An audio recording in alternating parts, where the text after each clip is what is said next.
किसी गांव में मदन नाम का एक गरीब चायवाला रहता था। उसके घर में उसकी पत्नी सीमा और उसकी बेटी रीनू थे। रमन गांव में ही चाय बेचता था, इसी से उसका तथा परिवार का खर्च बड़ी मुश्किल से चल पाता था। शाम को मदन जब घर लौटता तो रास्ते में एक नदी बहती थी जिसमें रंग-बिरंगी मछलियां रहती थी। उन मछलियों को वह आटे की गोलियां खिलाया करता था। ऐसा करने से उसके मन को बड़ी शांति मिलती थी और मछलियां भी उससे खुश रहती थी। गरीबी के कारण मदन अपनी बेटी रीनू के स्कूल की फीस भी बड़ी मुश्किल से भर पाता था। एक दिन रीनू स्कूल से रोते हुए घर आई।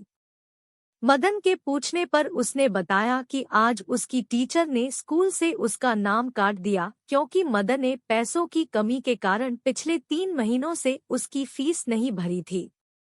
अगले दिन मदन चाय बेचने नहीं गया बल्कि उदास मन से नदी किनारे जाकर बैठ गया और वहीं बैठकर मछलियों को दाना डालने लगा।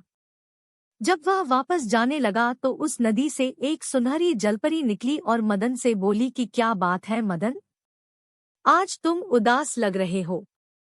मदन उस जलपरी की कहानी को देखकर हैरान हो गया। उसने पूछा कि आप कौन हो और मेरा नाम कैसे जानती हो।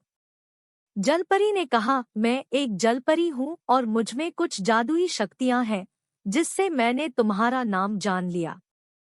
तुम्हारी मछलियों को दाना खिलाने की आदत से मैं प्रसन्न हूँ। अगर तुम्हें कोई कष्ट है तो मुझे बताओ, मैं तुम्हारी सहायता अवश्य करूँगी। गरीब की कहानी। मदन ने सारी बात उस जलपरी को बता दी। जलपरी ने कहा, मदन कल तुम सूरज निकलने से पहले यहाँ आना। मैं तुम्हें सोने के सिक्कों से भरा थैला दूंगी जिससे तुम अपने परिवार का खर्चा अच्छे से उठा सकोगे। यह सुनकर जलपरी वापस नदी में चली गई। अगले दिन सूरज निकलने से पहले ही मदन नदी पर पहुंचा, तभी वहां जलपरी प्रकट हुई और उसने मदन को सोने के सिक्कों से भरी एक थैली दे दी। मदन ने जलपरी को धन्यवाद दिया और मछलियों को दाना खिलाकर वापस अपने घर चल दिया तथा उस थैले को उसने एक सुनार को बेच दिया जिससे उसे बहुत सारे पैसे मिले।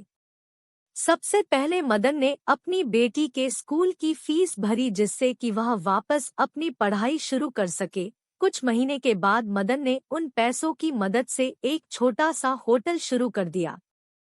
उस होटल से उसकी आर्थिक स्थिति अच्छी होने लगी तथा उसने एक पक्का मकान भी बनवा लिया।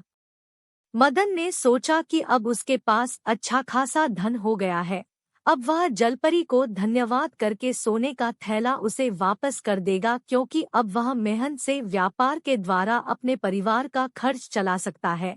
ऐसा सोचकर वह रात को जल्दी सो गया। उसी गांव में रमेश और सुरेश नाम के 2 व्यक्ति रहते थे।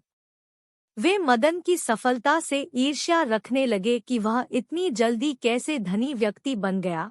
किसी तरह उन्हें सोने के सिक्के वाली बात पता चल गई। अब तो रमेश और सुरेश ने एक योजना बनाई कि कल जब वह नदी के पास जाएगा तो हम उससे सोने के सिक्कों की थैली छीन लेंगे। योजना के अनुसार दोनों ने मदन का पीछा किया और नदी के पास ही एक झाड़ी के पीछे छिप गए। मदन ने जलपरी को थैला वापस करते हुए कहा कि जलपरी, तुमने मेरी बहुत मदद की है और तुम्हारे कारण मैं अब एक धनी आदमी बन गया हूँ। साथ ही मैंने अपना व्यापार भी शुरू कर लिया है, इसलिए मैं यह सोने के सिक्कों की थैली आपको लौटाना चाहता हूँ। जलपरी मदन की ईमानदारी से बड़ी प्रसन्न हुई। अभी वह बात कर ही रहे थे कि रमेश और सुरेश दोनों ने मदन को पकड़ लिया और उसे धमकाने लगे और थैला देने के लिए कहा। यह देखकर जलपरी ने अपनी छड़ी घुमाकर उन दोनों को बेहोश कर दिया। उनके बेहोश होने पर जलपरी ने मदन से कहा कि हमेशा ईमानदारी से अपना व्यापार करना, जिससे व्यापार में तुम्हारी खूब तरक्की होगी। यह सुनकर मदन ने जलपरी से वादा किया कि वह ईमानदारी और पूरी लगन से काम करेगा। उसने जलपरी को धन्यवाद दिया और सिक्कों का थैला सुनहरी जलपरी को वापस कर दिया। फिर उससे विदा लेकर अपने घर वापस लौट गया। वीडियो 80 लगी तो लाइक और सब्सक्राइब करना और ऐसी कहानी सुनने के लिए धन्यवाद।